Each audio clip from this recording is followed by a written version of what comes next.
Moms, I can't encourage you enough to make time for yourself by finding a moment of peace, encouragement, and reassurance, and would love to recommend 2 beautifully written devotionals written just for moms. Max Lucado's Grace for the Moment for Moms offers 50 devotionals filled with thoughtful messages of faith and God's grace for mothers. This devotional celebrates everything moms do and reminds you of how deeply loved and appreciated you are in God's eyes and in your families. And in Jesus Calling for Moms, Sarah Young shares devotions crafted to celebrate motherhood. Along with journaling prompts and uplifting reflections, this devotional invites moms to lean into God's guidance during every season of life. Give yourself or a mom you love the gift of comfort, faith, and a reminder of your incredible impact. Grace for the Moment for Moms and Jesus Calling for Moms are available now wherever books are sold. I always love sharing some of my favorite products with you, so let me turn you on to a fabulous cosmetic line. Heroes Beauty is a clean, conscious cosmetic brand created by Stephanie Reuter, an LA-based professional makeup artist with a heart of gold. I met Stephanie 20 years ago. We became fast friends, and I fell in love with her products and her purpose. Heroes Beauty gives back to support community heroes, all while creating products that are cruelty-free, paraben-free, mineral-based, and proudly made in the USA. I'm often asked about my favorite lip, cheek, and eye colors, and well, they're all from Heroes. Be sure to check out her relaxing spa sprays made with essential oils and so many of the other awesome beauty and body products at heroesbeauty.com. Use the code MAMA20 anytime at checkout and receive 20% off your order. Heroes Beauty. Look good, feel good, do good. This special Got It From My Mama series is presented by Heroes Beauty. Look good, feel good, do good. Carley Shimkus is a ray of early morning sunshine as the beautiful and always chipper morning anchor on Fox and Friends First. Carley wakes up each morning by 1:30 a.m. and begins her day and helps us begin ours. The interview was so fun as we flew to New York and visited with Carley at the Fox News Network, where she spent her entire career. Just like so many of us, Carley had a lot of trepidation about becoming a mom and still maintaining the rigorous demands of a career that she's always dreamed of. This is such a fun conversation about motherhood with one mom in the midst of the toddler years and contemplating baby number 2, and then there's me, who's been there, done that, and now trying to manage the empty nest. Let's jump in. I'm so happy to be here. Thank you so much for inviting me onto this podcast. Yeah, I mean, there's nothing we love to talk about more than our favorite job in the world, and that's parenting, right? Yeah, our kids. Totally. I know. You had me at Mom Podcast. I couldn't wait to talk about it. Really is my son, and the job of being a mother is my absolute favorite thing to talk about now. It's all I want to talk about, really. Yeah, and I think that people who watch you on television and the other mom anchors, with Fox and other networks, you know that schedule's brutal, and you know when they step into and make that decision to have a baby, you've got to kind of figure things out. And I read where you had said that you lost a lot of sleep during your pregnancy, worrying about how you were going to kind of juggle it all. Even before I was pregnant, my husband was really the one that's like, let's have a baby, which sometimes it's sort of a different gender role. Like the woman wants the baby, and I always did, but I was so worried about the schedule, especially with my early mornings. I mean, I wake up at 1:30 in the morning for work. Oh my goodness. So, but then when I got pregnant, I was so excited. And, you go through your first trimester, your second trimester, and then by the third, I was like, well, this kid's going to come out of me. I got to figure this out. And then things are going to get real challenging. So yeah, I would toss and turn at night and just pray, dear God, please let this work out. Help me to be able to be a good mom, and help me to be able to still maintain the job schedule. Just let it all fall into place. Yeah. That was my biggest prayer. And it's a prayer answered, because it has to happen. You know, it's one of those things that of course you're going to be a good mom, because that's your main focus. And then you have to be a good employee as well. So you figure it out. Yeah, absolutely. You really don't have a choice, I guess, to say. You really don't have a choice. And I think when you're kind of praying about it and you're thinking and looking toward what's next, you're like, okay, Lord, you've given me this talent, these gifts. You've opened these doors for me to get to have this opportunity like you had to work in national television news. And as someone in broadcasting, that's a huge dream and goal. I get that. Yeah. So he didn't give it to you without a purpose, right? Oh my gosh. Yeah, that's so beautifully. No one's ever really said it like that before. I don't know about the talent part. Oh, it's there. But I do know that he did open the doors for me, and those are things that I prayed for too. So you're right. If this child is going to be in my life, which God knew he would be mine even before I was born. Yes. And wanted me to have this job as well, then of course it's going to work out. Oh yeah, my there gosh. you go. So now I'm starting to think. Mom moment. I know. I'm starting to think about having a second child. Oh, wow. Which I'd love to get some advice from you on as well, because then you think that changes the calculus too. Yeah. You have the first schedule down, and then you got to go through the second. But that, I talk to moms who have 2 kids, and they say it just works out as well. Yeah, and you probably have heard this before, but you really are a whole lot more lax with the second one. Yes. And then the second one just kind of has to be what I call a go with the flow baby. Like they just, because you're already on the schedule, and the schedule is really for that number 1. Yes. So then number 2 has to come along and, just, oh yeah, this is just go gonna for have the to ride of the first, who, by the way, my son's name is Brock. He is 2, and he is 2. So 2, yeah. So 2. Yeah, you probably don't want to hear this, but 2s were really easy for us. It was definitely the 3s. It was the 3s People that were say a that little to more me all difficult. the time now. Yeah. I mean, I can't imagine him being I don't want to say any more difficult. But he's high energy, and he's strong-willed. So Right. we'll see what is to come with sweet Brock. Yeah. I used to say that all the time about my oldest, and that he was, strong-willed and so independent. Yeah. But I kept saying, okay, these are going to be great assets when he's an adult. Yes. He's going to be a leader. And he's they are, gonna, right? Yeah, absolutely. Yeah, they definitely are. But you gotta manage through it. Okay, let's go back. I want people to get to know a little bit about you. You grew up in New Jersey. Yes. Yes. And in a bicultural household. Your mother's Puerto Rican. She is, yeah. First language Spanish. Did you grow up with Spanish being spoken in the house? It's so funny. I was just talking to Lawrence Jones about this, who's one of the hosts of Fox and Friends, because he's always surprised when he's like, oh my gosh, I forgot that you're half Puerto Rican. Yeah. I think because, blonde and blah, blah. Yeah, it throws people off just a little bit. Yeah, a little. He's like, you should claim it more. and I think I would if I spoke Spanish. But yeah, Spanish was spoken by my mom all the time when we visit grandparents. My grandparents spoke English well, but Spanish definitely their first language. And the I guess the biggest Hispanic element to my growing up was definitely the food. I mean, my mom would cook Puerto Rican meals almost every single night. And yeah, it's I'm really proud of that part of my the person of who I am. Yeah. And she's abuela to my son. Oh, really? Abuela. Yeah. Oh, that's so sweet. Yeah. Yeah. So yeah, I like that. My dad is Lithuanian, and they have a sweet story that I've told a couple times. But my mom was a flight attendant, and my dad was a passenger on a plane. And there was a ground stop, a delay, and they just got to talking. Oh, wow. And that's how they met. And there was before cell phones and all of that. So she grew up in New Jersey. In Ohio.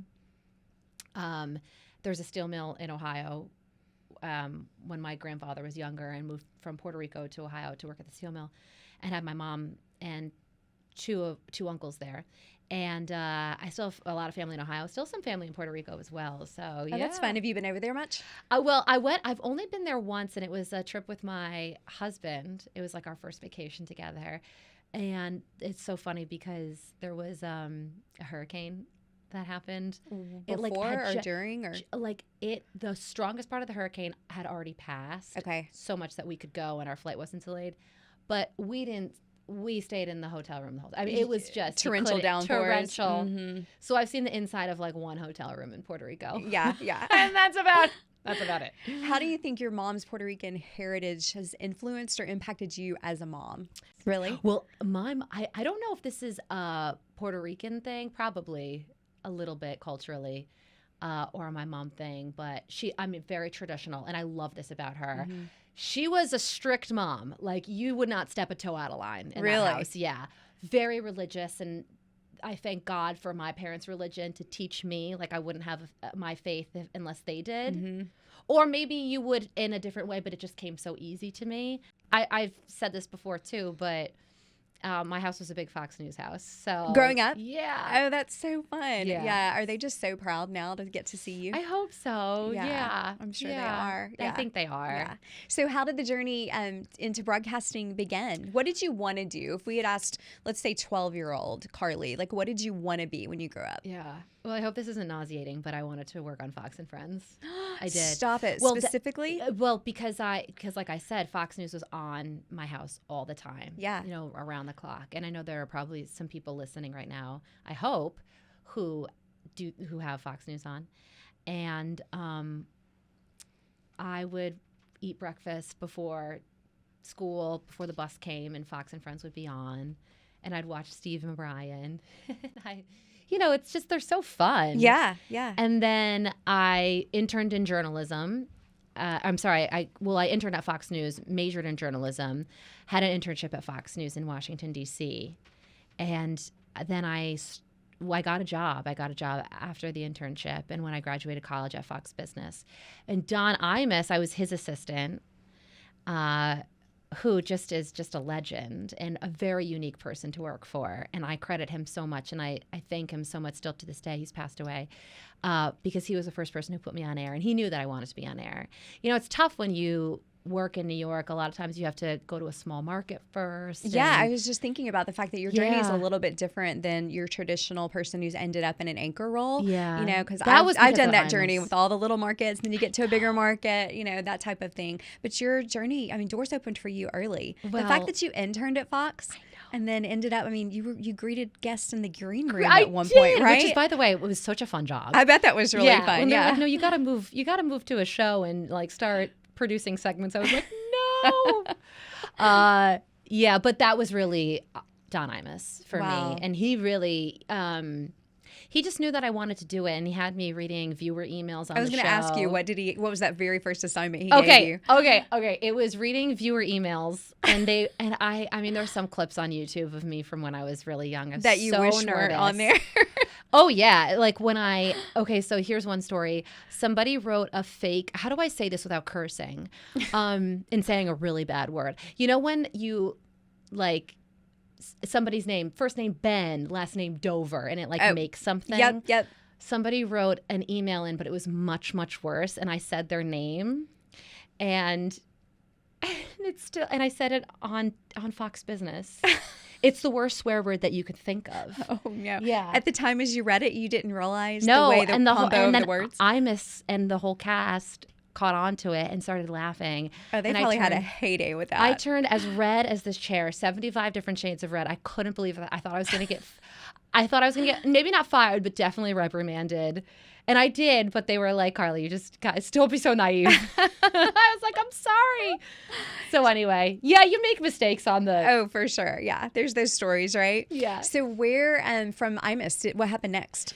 Okay, so then Imus left Fox Business, and I started producing for Neil Cavuto, who just left Fox, and was an amazing man.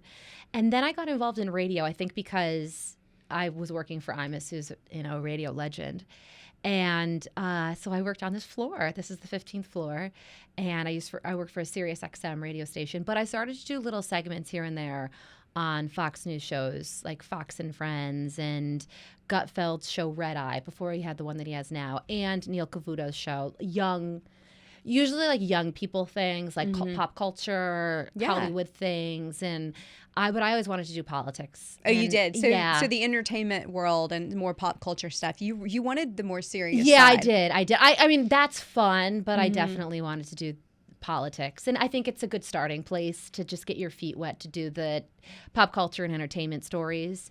And then Fox and Fred started using me a little bit more, and I love morning TV. The schedule's tricky. Did you do morning TV? I did for a little bit. One of the I had a job offer to be the main morning anchor, and then I had just had a baby though, and it was one of those things where I was in that trying to make that decision of. And again, I get that whole like, oh, but wait, why am I getting this opportunity if my heart's really over here? And that was really hard. Did you lose sleep over that one? Yeah, that one was really tough. But I continued to report on morning news or fill in as needed. Good. I got to fill in and do the shift, but I just couldn't imagine. I'm somebody who needs sleep. So this is what we're talking about next is your schedule. But like coming home and napping when the baby needed, like, I don't know. I just could not figure out how I would do that. So I never really did those super early morning hours. Yeah, no, but that's good because my insides are black. Oh, I can't even imagine. So tired. Yeah. And I guess we could just go ahead and talk about that. But okay, a 1:15 wake up call. Yeah, well, so I have 3 alarms. Okay. Does your husband even sleep in the same room with you? I hope Todd doesn't mind me saying this because my co-host and should I say? Well, sure, whatever. I don't think that they sleep together in their. I get it because the alarm always wakes up his wife, but they have a house and I have an apartment, so we have to sleep in the same room. Yeah, and he's just like so immune to the sounds of my alarms. He's gotten used to it. The first one goes off at 1:30. The second one goes off at 1:40, and then my backup, like I better not hear this alarm, is at 2 a.m. Oh my goodness. Because I better be up before then. My health and wellness routine just got a whole lot easier. Gulp Vitamins has been a game changer for me with customized supplements based on my personal health targets. After going online and participating in their simple but thorough health survey, Gulp Vitamins customized a multivitamin just for me. Instead of lots of bottles of various supplements in my cabinet, I now take 4 vitamins in the morning and 4 in the evening that address my specific concerns such as stress, immunity, and sleep.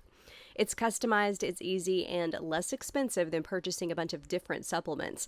I'm excited for you to try Gulp Vitamins, and you can get 50% off to get started when you use the code MOMMA50 at gulpvitamins.com. That's MOMMA50 at gulpvitamins.com. Let's talk about aging. We're all trying to do it gracefully, but those fine lines and wrinkles seem to have a mind of their own. Bare-faced retinol skin therapy is my go-to. It uses retinaldehyde, clinically proven to boost collagen, smooth fine lines, and to speed up cell turnover. And unlike other retinoids I've tried, this one doesn't irritate my skin, so I can use it consistently, which is key. If you're looking for one powerful product to support your skin as it ages, Bare-faced retinol skin therapy is it. Use code MOMMA15 for 15% off your first order at bareface.com. That's MOMMA 15. I think something that helped me is that I always had an early schedule. Oh, really? Always. I mean, Imus in the Morning was a morning show, Yeah. so I was waking up early. My internship was early, too. Like, for an intern, I think I had to get in at 4 a.m. So your whole career's pretty much been, your body's been on this clock for a long time. Up, it's gotten earlier and earlier. Each step up. But there are perks. Yeah. I mean, I bet. So what time can you walk out the door for the most part in the mornings? Right. If I'm just doing, not just, but if I am hosting Fox and Friends first and then reading headlines on Fox and Friends, I'm done at 9 a.m. Okay. And then you're on all day. Like, you need to know the news and when things happen. That's something people don't consider is it's Yeah. not like you can step away from work in this career and then just show back up the next morning. You have to be knowledgeable. You do. You have to stay in the know. Yeah.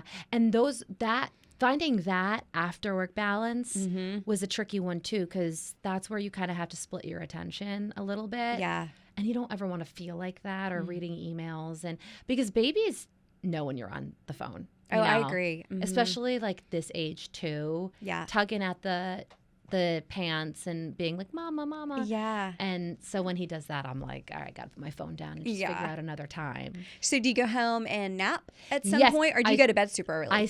I split my sleep. So Okay. I try and sleep during the day from like noon to 2. Can you go to sleep easily? Oh, yeah. Okay. Oh, my gosh. I don't give myself many compliments, but I'm a phenomenal sleeper. Like, I can sleep on a dime and anywhere. That's a good thing. The goal is really 3 hours of sleep during the day, and then I'll sleep like 3 at night. So Wow, it's 3 you and 3 truly and 3 and split. 4 maybe, yeah. Okay. So then you go to bed about what time? Gosh, it's so late. I go to bed too late, maybe like 9 o'clock at night, and then I wake up at the 1:30ish. Yeah. On that first or second alarm. Always second. But you need that first one that's just like a knock, knock. Here's what's about to happen. It's about to happen. I love that. So then you come in, do you have to be ready at all, or do they take care of hair and makeup and your... Well, I do my own makeup. Oh, you do? Yeah, I think I might be the only person here that does it, but I just enjoy it. If I did my makeup as good as you do, You do, then you do I a would great not. job. You I look definitely gorgeous. would not have someone else do it either. That's awesome. you. So But do you I wait get my till you hair get done. here? I do it at home. You know, your own lighting in your bathroom. Yes. Like, it's just so important. I just went on a trip and I was staying in a hotel room, and I don't know if it's just me, but I'm like, wow. Bathroom lighting, man. The one that we are staying at here in the city is just this whole dim vibe. Why? And I'm like, how in the world am I could not even. It's like I'm in a cave. Yeah. And usually when you're in hotels, that's when you want to look your best. I know. Yeah. And then I'm getting ready, like, I'm like, how? I can't see myself. So I get ready at home, and then a wonderful woman named Karen does my hair. Yeah, So, awesome. Mm-hmm. So we were talking about this earlier, but I know that from in my personal experience of how things in my career shifted so much, my mindset, working in the world of news, which we know can be really difficult. Mm-hmm. You know, you do it with a non-biased persona. Your expression shouldn't change a lot in the professional aspect of what we do, but a lot of the stories that we're covering and reading about are so difficult. And I know for me personally, that became so much harder after I was a mom. There was just like this sensitivity to me that I had not experienced. So I was curious to know how you've changed, you think, from that perspective of delivering the news and being in that world every day now that you're a mom. Totally. Everything becomes more real, right? Because it's not just about you. You think about news stories through the lens of your child. Yes. And what it would feel like if your child went through that, or how their world's going to be impacted. Or how their world is going to be impacted. 100%. Mm-hmm. Like I want world peace. You know, I don't want anything bad to happen. I don't want a draft. I pray to God for Brock and all of our children to live in the safest environment possible. Mm-hmm. But one story, man, that's affected so many people, and they were just buried, is the Bibas family, because these are the youngest hostages, Israeli hostages. The mother, Cherie Kafir, who was 9 months old when he was taken hostage, and Ariel, who was 4. And you pray so much for their safety, and they ended up dying in captivity. And Kafir and my son are about the same age. That's so when they were, tough. and you just think about, like, as a mom, can you imagine what that mother went through, trying to guard her babies and not knowing, and then it ending so horribly. But you just, I think anybody, even no matter what, whether you're on the news or you're not, I mean, it's really the same when you look at stories and you just pray that it doesn't happen to you. You know, and sometimes it, by the grace of God, it doesn't, but sometimes bad things happen and you wonder why. And it's just hard. So hard. And again, I think it's that sensitivity of not only you and your perspective as a mom and thinking about this world that your son is growing up in, but you know that what you deliver is impacting how other moms feel and what they're so hearing. True. Mm-hmm. Yeah. Some of the things that have come up that I'm glad are happening right now are like the stories about like all the things that are coming to light right now about health, you know, like the dyes in foods that are hopefully going to be taken out. I'm so happy that all that stuff is going away, because it's kind of one of those things that you always knew, like those things really shouldn't be in food, but it's kind of the way it is. But that's a positive. So much there's so many, as the world turns, there's so many like regressions. But I think that's a great one, right? Getting the red dyes. And if we look for them, there's a lot of the things that are going to be better for them as they're growing up. Yeah, for sure. So I'm happy about that one. I love that that's going on, and hopefully the farmers, and you're from Tennessee, so yeah. And I learned today that you have a connection to Tennessee. Oh yeah, that's so fun.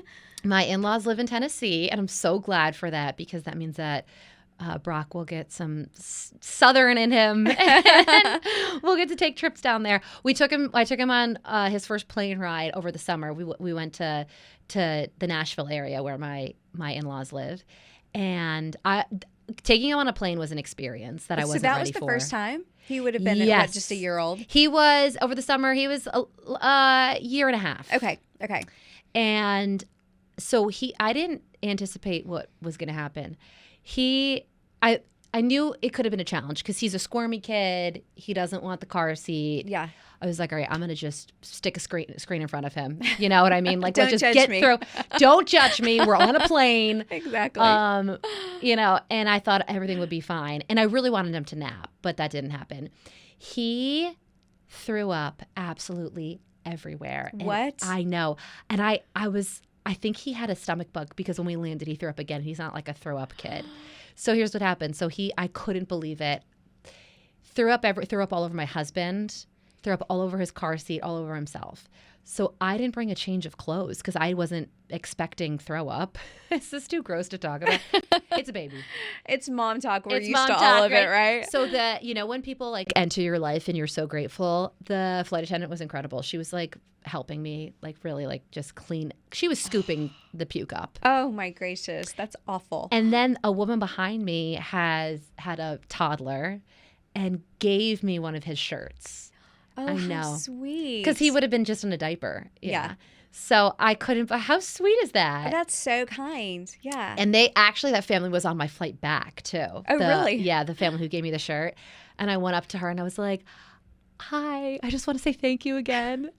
And she was like, oh, you're welcome, no worries. And then when you catch like a peripheral, she looked at her husband and she was like, because I was such a hot mess. And I don't blame her for that look. I deserved it. So. Maybe the look was more like, wait a minute, the mom I gave the shirt to rescue her from puke was Carley from Fox and Friends I don't know First. about that. It was more like, wow, we have to sit with this family again. Oh no, I think there's She was sweet though. I love her. I'll never forget her. You think about motherhood kind of being this club, but it kind of really is, It right? really We're is. really rooting for each other. We get there. And I think that's one of the things I'm finding now as more of this midlife mom stage and my kids are older is it's hard for me not to step in and want to help somebody. Like I wanted to take somebody's baby from their arms so they could eat their meal at the restaurant recently. And the baby was squirmy and kind of crying. And I just kept looking and I'm like, is it weird to offer? Is it weird to just say, I can hold it while you fit, because I know what that was like. I bet you It was she a would have little weird. appreciated it, but like also I get your like Yeah. conflict And there. I needed a baby fix every once in a while. You Don't just need you? one. Yes. Yeah. So what and maybe you've said this before, but what is your favorite phase? Do you have one? Oh, of raising kids? Oh my goodness, that's really difficult. My kids were really fun toddlers, like young, like super. Like my oldest had this crazy, vibrant personality that was just like on all the time. But he wasn't. He's in the room. I guess I should acknowledge him. Yeah, he's producing this for me today. But he just kind of the joke in our family is he literally every day from the time he could talk, his first word was hi. So if that tells you anything, everybody walked down the aisle at the grocery store and he'd be like, hi. Oh, that is so sweet. So he was outgoing from the beginning, and then he always wanted to put on a show. So he would make me say, and now introducing Cooper, and he would come down and sing like my favorite of his greatest hits. There's many. Cooper, you want me to stop about that? Do you hate it? It's so sweet. I could sing, picture you as a little boy being adorable too, because you're handsome cutest. now. Yeah, he's the cutest. But he would sing. Do you know the song "The Bible"? The Bible, that's the book for me. And so I don't know this song. I need to teach Brock this. But he would sing the Be-la-lee. Of course. And naturally. So that was one of his greatest hits. He also had an incredible rendition of Brick House. Yeah, there's a story of him being about she's a a brick. mighty, letting it all hang out. Yeah. So he knew all the words to that song. And there's a great story of my husband and I were out shopping for carpet, and we had him with us. He was Brock's age. Okay, yes. So picture this. Okay. And he's kind of just walking around. There's not really anybody in the carpet store. And they had these steps, and he went and stood at the top of the steps like it was a stage and starts belting Brick House. Oh my and you're just gosh. Like, and everybody's loving it though, they're right? loving it, but you're going, they're like, why does this 2-year-old even know this song? Brick House song? Yeah. I'm Wait, blame what does that one that on my even husband. mean? It means that like she has a good body? Yeah, I think the measurements are given and she's letting it all hang out. Yes. So, yeah. But that's definitely when I go back to that stage. And then it's like Child Protective Services, hello? Yeah, No. exactly. But to answer your question, they were really fun young people. We went through the typical, attitudes. Oh, totally. Some days their mom is the greatest thing ever, and then the next day they're just rolling their eye. I still get a lot of eye rolls for sure. But I will say that, and I talk about this a lot because I do want to encourage young moms that I spent a lot of those days where Brock is, of raising them and thinking, oh, it's going too fast. I'm so sad. Oh, we're going to lose this moment. And worrying so much about what the future relationship would be when they are grown. But adult kids are really fun. Like, that's a special relationship, too. It's just a different stage. And there's definitely an adjustment, and they don't need you as much. They're not coming to you. You're not the first phone call necessarily, and that's a hard transition. And we talked about this earlier, you and I, before we were rolling. But at some point as a mom, you become not the main character.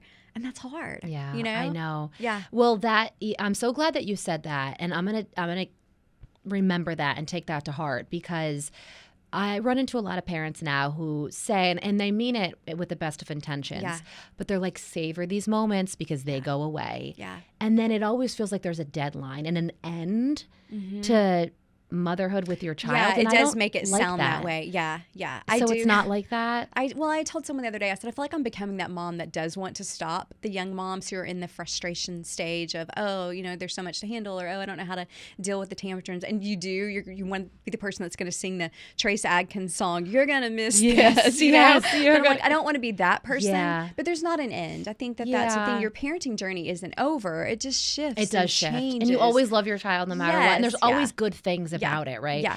Yeah, I think that's interesting, the not main character anymore. But that is your goal, too, because imagine being the main character of your adult son's life. Right. You don't want that, you know? So it's such a double-edged sword. It is, yeah. It is, it's so interesting. It is a mix of emotions. And one day you may ask me about it and I'll be like, oh, this is so hard. I don't love this stage. And then the next, you know, I mean, Cooper and I are in the city last night and we go to Budokan and go to dinner and it was so much fun. And I'm like, I love just having what I want with my son. Everyday normal conversation, you know? Yes. And fortunately, like, hopefully I have a relationship. My kids don't mind spending time with me. So I want that, yeah. I'm going to work towards that. Yeah, I still probably take a few too many pictures, but that's okay. I'm still not because you're a proud mom and you should be. Yeah.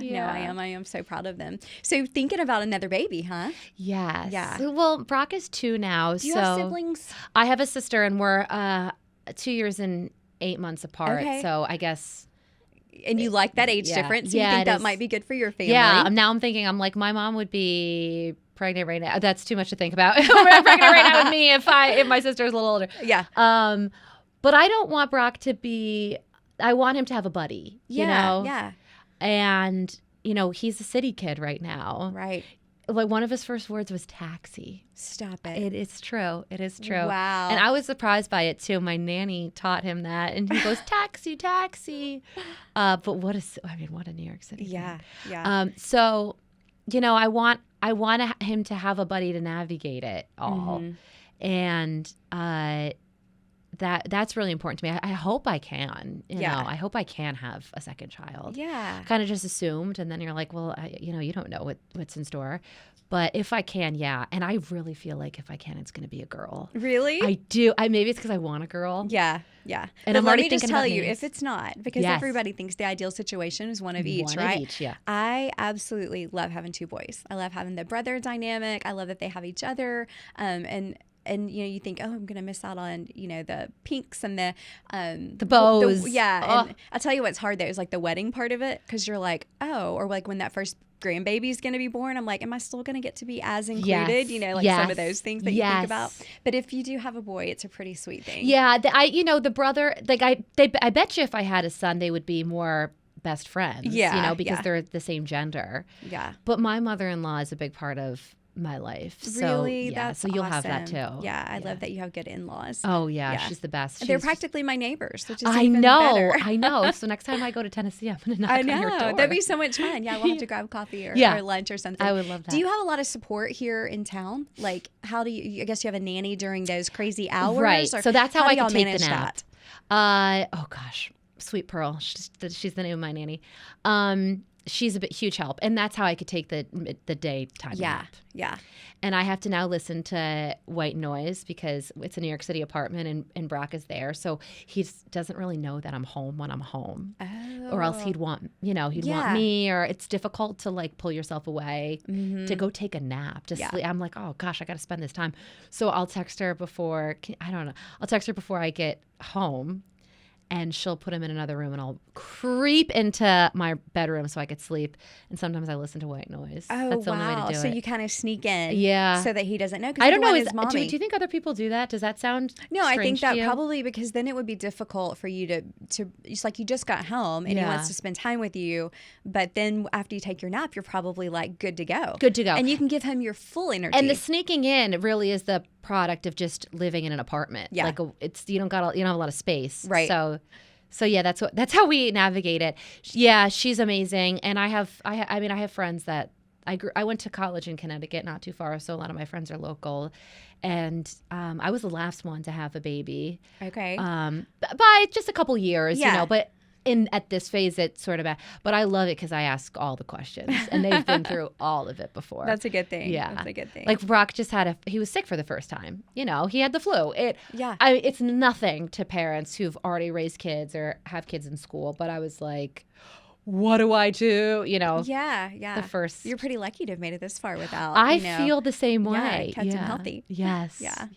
Well, this That'll has all been change. so fun to talk to you about motherhood, and your career is so fascinating. Congratulations Oh, on just thank you all so of the things. And much. it sounds like that you have found some element of a work life. I always hate to say balance, because obviously our kids are gonna, and our family and our husband and all of that gets way more percentage of the pie. Yeah. But you have figured it out. I'm trying to, at least. And I always say that if you're not busy, you don't enjoy the relaxation as much. Yeah, Right? that's true. Yeah, that's true. Yeah, so that's what I think of when I'm really busy. I'm like, I cannot wait till Saturday morning when I have my cup of coffee.